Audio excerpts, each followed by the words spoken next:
The stars were quiet in the Velar corridor. Too quiet. Captain Alara Vance stood on the bridge of the Times UES Defiant Hope Times and stared at the darkness beyond the viewport. Something felt wrong. She had learned to trust that feeling over 20 years of service. It had saved her life more times than she could count. Behind her ship floated 12 civilian transports. They moved slowly through space like a family of whales crossing an ocean. Inside those ships were 200,000 people. Families, children, old people who had seen too much war. They were the last survivors of the Kepler colony, running from a world that no longer existed. The Kovathi had burned it to ash 3 weeks ago. "Captain," said Lieutenant Chen from the sensor station. His voice was tight. "I'm picking up strange readings at the edge of our scanner range. Could be nothing. Could be ship signatures." Vance walked to his station and looked at the screen. Small dots flickered in and out. They appeared and disappeared like fireflies in summer grass. Her stomach turned cold. "How many?" she asked. Chen worked his controls. His fingers moved fast. The dots became clearer. They stopped flickering. They became solid. 43 confirmed signatures, Captain." His voice cracked on the number. "Kovathi warships. They're all around us." The bridge went silent. Every officer stopped breathing for a moment. 43 warships against 1 destroyer. The math was simple. The math was death. Vance stood straight. She would not let her crew see fear on her face. Fear was a disease that spread fast on a ship. "Sound general quarters," she said calmly. "All hands to battle stations." The alarm rang through the ship. Red lights flashed in every corridor. Crew members ran to their positions. They had trained for this moment 1,000 times. But training was different from reality. In training, you gotta wake up the next day. The Kovathi fleet dropped out of hyperspace all at once. They appeared like ghosts, becoming solid. Massive warships with hulls the color of dried blood. Weapons that glowed with hungry light. They formed a perfect sphere around the human convoy. There was no gap. No escape route. No hope. A signal came through the communication system. The main view screen flickered and showed a face that was not human. Commander Threnvul of the Kovathi Empire stared at them with 4 yellow eyes. His skin was dark, purple, and covered in ritual scars. Each scar represented an enemy he had killed in personal combat. There were many scars. "Human vessel," Threnvul said. His voice was deep and cold like wind through a cave. "You are surrounded. Your situation is hopeless. Surrender now, and we will be merciful. Your crew will live as servants of the Empire. Resist, and you will all die screaming in the void." Vance looked at the screen.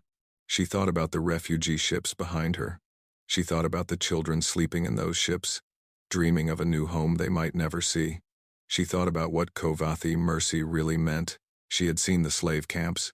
She had seen what happened to humans who surrendered. "Communications," she said quietly. "Open a channel." "Channel open, Captain." She stepped forward. Her crew watched her. In that moment, she carried the weight of every soul in the convoy on her shoulders. "Commander Threnvul," she began. "I am Captain Alara Vance of the United Earth Ship Times Defiant Hope, *. I have received your offer of surrender." Threnvul's mouth twisted into something like a smile. He expected submission. Every species in the galaxy submitted when the numbers were this bad. It was logical. It was reasonable. It was what intelligent beings did to survive. "I am pleased you see reason, human," he said. "Lower your shields and prepare for boarding." Vance shook her head slowly. "You misunderstand me, Commander. I did not say I would accept your offer. I said I received it." The smile faded from Threnvul's face. "Behind me are 12 ships full of innocent people," Vance continued. "Families who have already lost everything. Children who watched their world burn. They trusted us to protect them. They trusted us to get them to safety." She paused. Her eyes were hard as iron. "We decline your offer." Threnvul leaned forward. His 4 eyes narrowed with confusion and anger. "You cannot win this fight, human. You have 1 ship. I have 43. This is mathematics. This is certainty." "Maybe so," Vance replied. "But I have something you don't understand. Something your people have never understood about humans." "And what is that?" Vance smiled. It was not a happy smile. It was the smile of someone who had already accepted what was coming. "We don't give up just because we can't win. We don't surrender just because the math says we should die.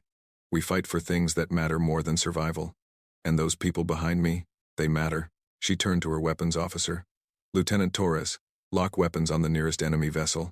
Weapons locked, Captain. Threnvel's image flickered with static as his anger grew. You are insane. You will all die for nothing. Maybe, Vance said. But we'll die on our feet. We'll die fighting. And I promise you this, Commander, before this is over, you will learn exactly how much one human ship can cost you. She cut the transmission. The screen went dark. Around her, the bridge crew looked at their captain. They knew what she had just done. She had chosen death over slavery. She had chosen war over surrender. And somehow, impossibly, they felt proud. Chief Engineer Marcus Cole's voice came through the intercom. Engineering standing by, Captain. Whatever you need, we'll make it happen. Vance nodded. All hands. This is the captain. We are about to fight a battle we cannot win.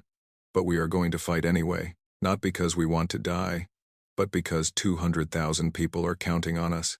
Every minute we stay alive is a minute they get closer to safety. She took a breath.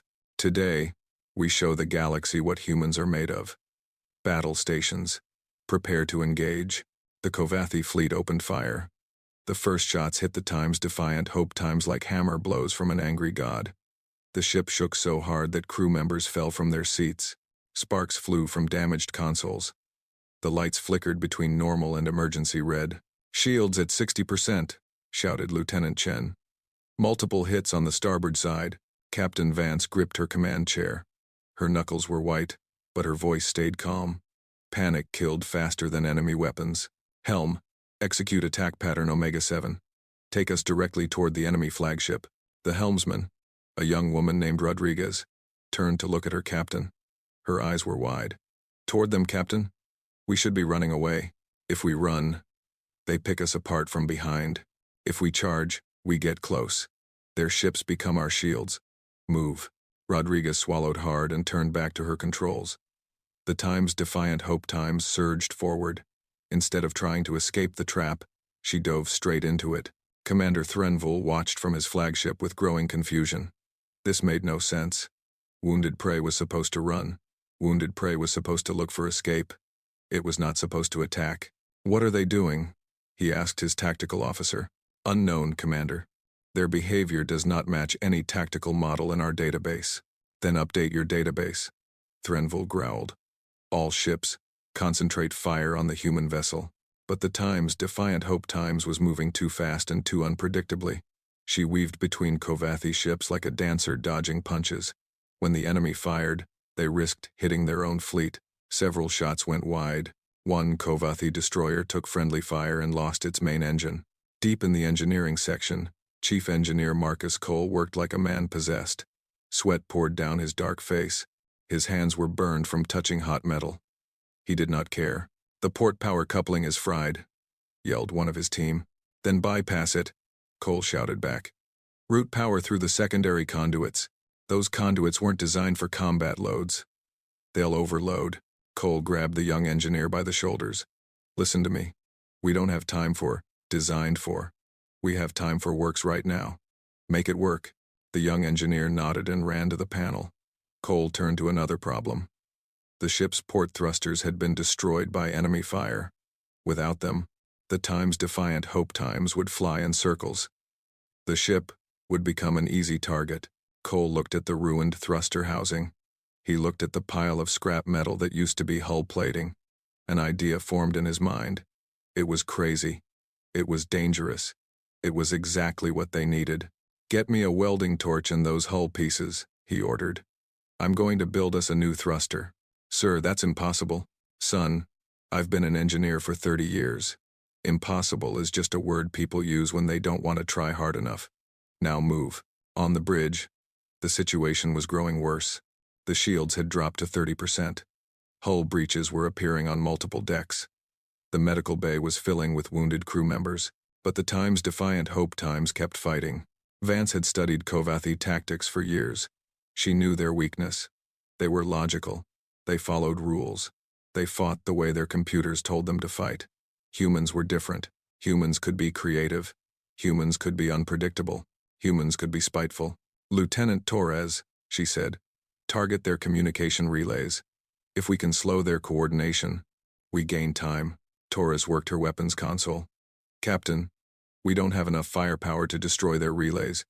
We can damage them, but damaged is enough. Do it. The Times Defiant Hope Times fired. Her weapons were weak compared to the enemy fleet, but they found their targets. Communication relays on 3 Kovathi ships exploded in showers of sparks. The enemy formation flickered with confusion. Threnville slammed his fist on his command chair. How are they still alive? How is one ship causing this much trouble? His tactical officer had no answer. The Kovathi had conquered 100 worlds. They had defeated species much stronger than humans. But they had never faced an enemy like this. The human ship refused to die. It refused to give up. It kept fighting even when every logical calculation said it should surrender. Hours passed. The Times Defiant Hope Times took more and more damage. Half her weapons were offline. Life support was failing on 3 decks. The crew had been fighting without rest for 6 hours straight. But so had the Kovathi. And unlike humans, they were not used to long battles. Their ships needed time to recharge weapons. Their crews needed rotation. A fight that should have lasted minutes had stretched into a nightmare. In engineering, Marcus Cole finished his impossible repair. The new thruster was ugly. It was made from scrap metal and broken parts. It looked like something a child had built from garbage, and it worked perfectly. Bridge, this is engineering, he called. Port thrust restored. She's not pretty, but she'll fly. Vance allowed herself a small smile. Good work, Chief. I knew you could do it. Captain, I've been doing impossible things since breakfast. What's one more? The ship shuddered as another volley hit. Alarms screamed. But the Times Defiant Hope Times turned smoothly, her new thruster responding to commands. On the refugee transports, the civilians watched the distant battle with horror and hope. They could see flashes of light, where the Times Defiant Hope Times fought alone against an army. They could see her taking hit after hit, and they could see her still fighting. A little girl pressed her hand against the viewport glass. Her mother had died when Kepler burned. Her father sat beside her, silent and afraid. Papa, she whispered, will the soldiers save us? Her father looked at the distant lights. He saw the tiny human ship dancing between giants. He saw courage that he could not understand. They're trying, little one, he said softly. They're trying so hard. On the bridge of the Times Defiant Hope *, Captain Vance watched the tactical display. They had survived 6 hours. The refugees had gained distance, but it was not enough. They needed more time. They needed a miracle. And then Communications Officer Tanaka looked up from her station with wide eyes. Captain, she said, I found something. A pattern in their communications. I think I know how to break them. Vance turned to her. Explain. Their fleet coordinates through a quantum frequency. It's like a hive mind. If we disrupt it, they lose all coordination. They become 43 separate ships instead of one unified fleet. Hope flickered in Vance's chest. Can we do it? Tanaka hesitated. Yes, but we'd have to drop shields completely for 11 seconds. 11 seconds. In this battle, 11 seconds was forever. Vance looked at her crew. They were tired. They were hurt. They were scared. But in their eyes, she saw something that made her proud to be human. She saw determination. Then we drop shields, she said. Start working on that disruption pulse. The Times Defiant Hope Times flew on, battered but unbroken, toward a gamble that would decide everything. Communications Officer Yuki Tanaka had not slept in 18 hours. Her eyes burned, her hands shook from too much coffee and too little food. But her mind was sharp as a blade. It had to be. Everything depended on what she found in the enemy signals. She sat in a small room behind the main bridge. Screens covered every wall. They showed wave patterns and frequency charts that would look like nonsense to most people. To Tanaka, they were a story. A story about how the enemy fleet talked to each other. Show me your secrets, she whispered to the data. The Kovathi were smart. Their communication system was advanced. Every ship in their fleet received orders at exactly the same moment through quantum signals. It was like magic. A commander gave an order, and 43 ships moved as one body. But Tanaka noticed something strange. The quantum signals all passed through one central frequency. One invisible string connected the entire puppet show. Cut that string, and the puppets would fall. She ran to the bridge and told Captain Vance what she had found. "How long do you need to prepare the disruption pulse?" Vance asked. "1 hour, Captain. Maybe less. You have 30 minutes. Work fast." Tanaka nodded and ran back to her station. She called 2 other officers to help her. They began building the weapon that might save them all. While Tanaka worked, Captain Vance called her senior officers to the briefing room. They gathered around a table covered in damage reports and tactical maps. Everyone looked exhausted. Everyone looked afraid. But no one looked ready to quit. "Here's our situation," Vance began. "Shields are at 12%. We have maybe 2 hours of weapons power left. Half our crew is wounded. We can't keep fighting like this much longer." She touched a control. A hologram appeared showing the enemy fleet. "Officer Tanaka has found a way to disrupt their coordination. 1 pulse, broadcast at the right frequency, will break their quantum link. Their fleet will become chaos." Lieutenant Torres leaned forward. "What's the catch? To broadcast the pulse, we have to drop shields completely." For 11 seconds, silence fell over the room. Everyone understood what that meant. 11 seconds with no shields meant 11 seconds of direct hits to the hull. The ship might not survive.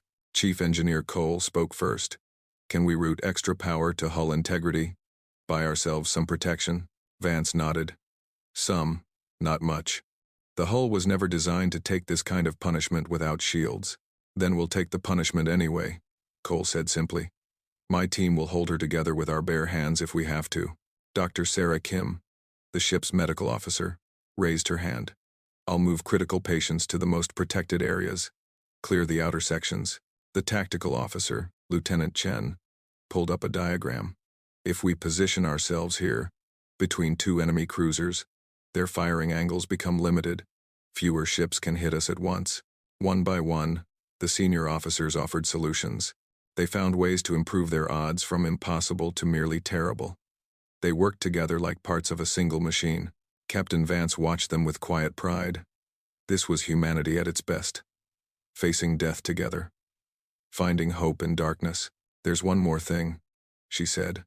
"I need volunteers to stay at their stations during the pulse. The outer sections will be most dangerous. I won't order anyone to take that risk." Every hand in the room went up. "Captain," said Lieutenant Torres, "we didn't join this ship to run from danger. We knew the risks when we put on the uniform. If you need us at our stations, that's where we'll be." Vance felt her throat tighten with emotion. She forced it down. There would be time for feelings later. If they survived. "Thank you," she said quietly. "All of you. Now get to work. We have 30 minutes. The officers stood and left to prepare. Vance stayed alone for a moment. She looked at the photograph on the wall. Her daughter, Maya, smiled back at her from the picture. Maya was safe on Earth, far from this battle. She would grow up whether Vance lived or died today. "I'm going to try to come home," Vance whispered to the photograph. "But if I don't, know that I died protecting people who needed me. I hope you understand someday." She straightened her uniform and walked back to the bridge. Far away, on one of the refugee transports, an old man sat alone in a storage compartment. His name was Thomas Reed. Once, 50 years ago, he had served on a Terran Navy battleship. He had fought in wars that most people had forgotten. His body was old now, but his memory was clear. He watched the battle through a small porthole. He saw the Times defiant Hope Times fighting like a wounded lion against hunters. He saw her bravery. He saw her sacrifice. And he remembered something. In the old days, before the galaxy became civilized, there was a signal, a frequency that every human ship knew. A call that meant only one thing. One of our own needs help. Thomas Reed had not used that frequency in decades. He did not know if anyone still listened, but he knew he had to try. He found an old communication device in the storage room. His wrinkled fingers worked the controls slowly but steadily. He set the frequency. He opened the channel. "All ships," he said, his voice cracked with age and emotion. "All ships. This is Thomas Reed, formerly of the TES Times Unconquered Asterisk. I am sending an emergency signal on the old frequency." He paused. Somewhere in space, the Times defiant Hope Times took another hit. Somewhere, humans were dying to protect strangers. "A human vessel stands alone," Thomas continued. "One ship against an army. She is fighting for us. fighting for 200,000 souls who have nowhere else to go. She cannot win, but she won't give up. Tears ran down his old face. If anyone can hear this, if anyone remembers what this frequency means, please, help her. Help us. Don't let her die alone. He released the transmit button. The signal flew out into space at the speed of light. It traveled past stars and through nebulas. It reached ships that Thomas could not see. And on those ships, people heard. They stopped what they were doing. They looked at each other with shock and memory. They remembered the old promise, the promise that no human ship would ever fight alone if help could be given. Back on the Times Defiant Hope asterisk, Tanaka burst onto the bridge. It's ready. Captain, she announced. The disruption pulse is ready. Vance nodded. All stations report. One by one, voices came through the intercom. Engineering ready. Medical ready. Weapons ready. Every station reported. Begin final approach, Vance ordered. Bring us between the two closest cruisers. And someone get me a countdown. The Times Defiant Hope Times moved toward her final position. The crew held their breath. In moments, they would drop shields and face death with nothing between them and the enemy guns. 11 seconds. That was all they needed. That was everything. The bridge of the Times Defiant Hope Times was silent except for the hum of damaged systems.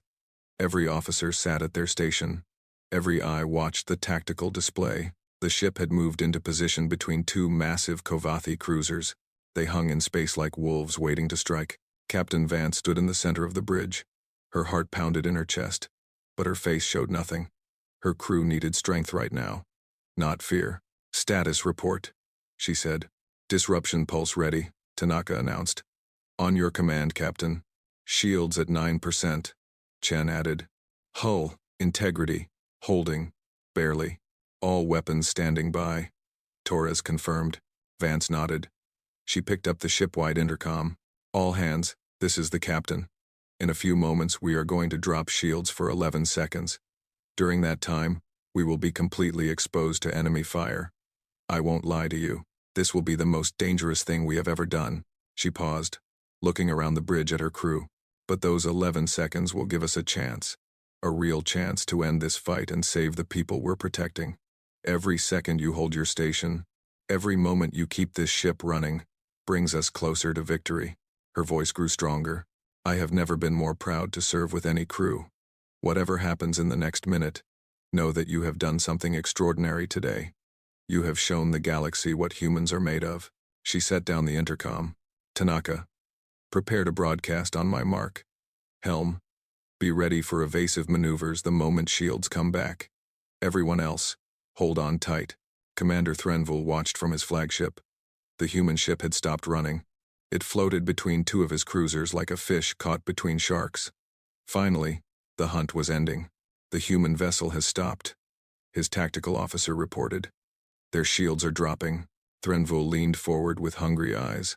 At last, they finally accept their fate. All ships, lock weapons on the human vessel. Fire on my command. 43 ships turned their guns toward the Times Defiant Hope asterisk.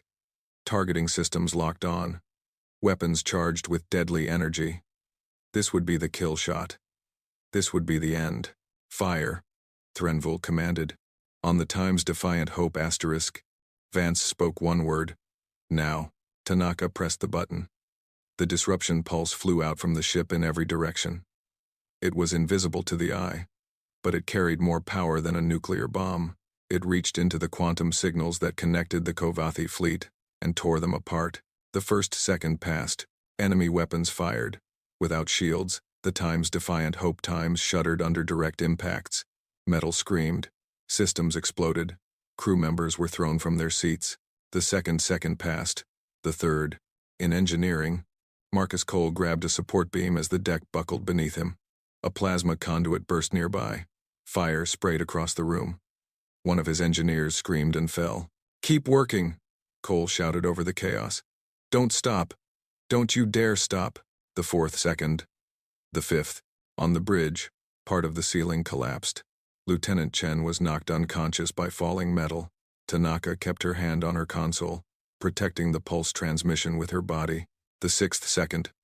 The seventh. Blood ran down Vance's face from a cut on her forehead. She ignored it. She watched the tactical display. Something was happening. The enemy fleet was changing. The 8th second, the 9th, Kovathi ships began to drift. Their perfect formation broke apart. Some ships fired, but they hit each other instead of the human vessel. 2 destroyers collided in a shower of debris. A cruiser accidentally launched torpedoes into a friendly battleship. The quantum frequency was broken. The puppet strings were cut. The pulse worked, Tanaka cried. Their coordination is gone. The 10th second. Shields, Vance shouted. Get shields back now. Lieutenant Torres slammed her hand on the control panel. Nothing happened. She hit it again. Sparks flew. Come on. She growled through gritted teeth. Come on. The 11th second began. More enemy fire came. But now it was random, scattered. Ships fired without aim. Weapons missed their targets. The perfect killing machine had become a confused mob. Shields flickered. They died. They flickered again, and then they came back. Weak, barely visible, but there. The shields were up. The 11th second ended. Shields online, Torres announced. Her voice shook with relief. We're protected, but there was no time to celebrate. Vance looked at the tactical display. The enemy flagship was wounded from friendly fire. Its shields were damaged. Its position was exposed. This was their chance. Maybe their only chance. Target the flagship, she ordered. Every weapon we have left. Everything. Fire. The Times-defiant Hope Times was broken. She was burning. She was dying. But she had one last attack in her, and she gave it everything. Missiles launched from damaged tubes. Energy weapons fired from half-destroyed cannons. The ship threw every piece of firepower she could muster at the enemy command ship. The Kovathi flagship never saw it coming. They were too busy trying to restore communications, too busy trying to understand what had happened, too busy to defend themselves. The human weapons hit home. The flagship's bridge exploded. Commander Threnville was thrown across the room. Alarms screamed in the Kovathi language. Emergency systems tried to seal breaches that were too large to seal. Abandon ship, someone shouted. All hands abandon ship. Threnville crawled toward an escape pod. His 4 eyes were dazed with shock. This was impossible. This could not be happening. One human ship, one tiny, broken human ship, had done this. He climbed into the escape pod and launched. As he flew away from his dying flagship, he watched the battle through the small window. The Kovathi fleet was in chaos. Ships crashed into each other. Weapons fired randomly. Commanders screamed orders that no one could hear. And in the middle of it all, the Times-defiant Hope Times still flew. Broken and burning, but alive. Still fighting. Still protecting the refugee convoy that grew more distant with every passing second. On the bridge, Vance slumped in her command chair. Her body ached everywhere. Her ship was falling apart around her. They had won the moment, but the battle wasn't over. Damage report, she said wearily. The list was long. Terrible. 1/3 of the crew was dead or wounded. Most systems were offline. They could barely move, barely fight, but they were alive. And the enemy was broken. Captain, Chen said from his station. He was awake now, blood dried on his face. I'm detecting new signals at the edge of the system. Ships incoming. Vance felt her heart sink. More Kovathi. They couldn't survive another attack. They had nothing left. How many ships? She asked. Chen stared at his screen. His eyes went wide. Then he smiled. 7 ships, Captain. But they're not Kovathi. His voice broke with emotion. They're human. Human ships. They're coming to help us. Vance closed her eyes. Help was coming. They weren't alone anymore. Let them come, she whispered. Let them see what we've done. Outside, the Kovathi fleet drifted in confusion. And from the distant stars, 7 points of light grew brighter, flying toward the battle as fast as their engines could carry them. The 7 human ships dropped out of hyperspace like knights riding to rescue a fallen friend. They were not warships. They were not a proper fleet. One was a cargo freighter with weapons bolted to its hull. 2 were old patrol boats that should have been retired years ago. There was a mining vessel, a passenger liner, and a scout ship older than most of its crew. And leading them was the Times TES Unconquered Asterisk, a battleship that had been floating in a museum for 20 years. Her paint was faded. Her systems were outdated, but her crew had pulled her out of retirement when they heard the old signal. All ships, called Captain James Stone from the Times Unconquered's Times Bridge. "This is Captain Stone. Fan out and engage the Kovathi fleet.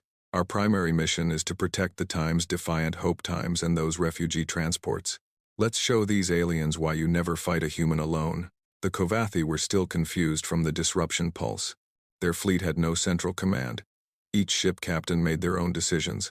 Some tried to reform their lines, some retreated, some attacked wildly without coordination. The human reinforcements dove into the chaos like wolves among scattered sheep. The cargo freighter Times Margaret's Hope Times flew directly at a Kovathi destroyer 3 times its size.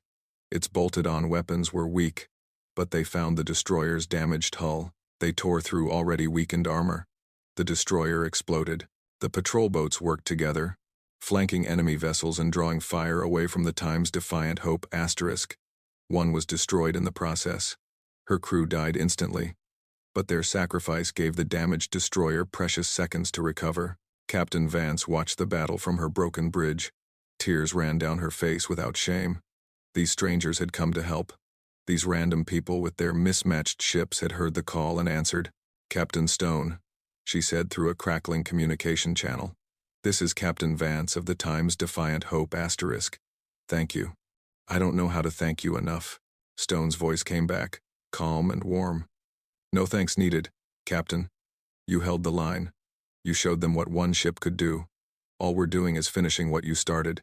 The Times, unconquered Times, fired her main cannons. Old weapons, but still powerful. A Kovathi cruiser took a direct hit and lost its engine. It drifted helplessly into the path of another enemy vessel. Commander Threnville floated in his escape pod, watching the battle unfold. His mighty fleet was crumbling, not from a massive enemy force, not from advanced weapons, but from one damaged destroyer and a handful of civilian ships. He finally understood something about humans that his people had never grasped. They did not fight because they expected victory. They did not calculate odds and make logical choices. They fought because they cared about things more than they cared about survival. The refugees behind the Times Defiant Hope Times were strangers to most of these crews. They had no political value. They offered no reward. But humans had come anyway. Humans had risked everything anyway, because one of their own had called for help. This was not a species that could be conquered. This was not a people that would surrender. Every victory against them would cost more than it was worth. Every battle would become a nightmare. Threnville picked up his communication device. He sent a message on the emergency frequency, the one that all Kovathi ships could hear even with their main systems down. "All ships, this is Commander Threnville. We are retreating. I repeat, all ships retreat. Fall back to Kovathi space immediately." Some captains did not listen at first. Pride kept them fighting. But as more and more ships jumped to hyperspace, the remaining vessels had no choice but to follow. The Kovathi fleet, which had numbered 43 warships, fled the battlefield with barely 30 remaining. They left behind debris and destruction. They left behind the burning wrecks of their own ships. They left behind a lesson they would never forget. On the bridge of the Times Defiant Hope *, Captain Vance watched the last enemy ship disappear into hyperspace. The tactical display went quiet. The shooting stopped. For the first time in many hours, there was silence. "They're gone," Lieutenant Chen whispered. "They actually left." Vance nodded slowly. Her body felt heavy. Her wounds throbbed with pain, but her heart was light. "We did it," she said. "We actually did it." The bridge crew cheered. They hugged each other. They cried with relief.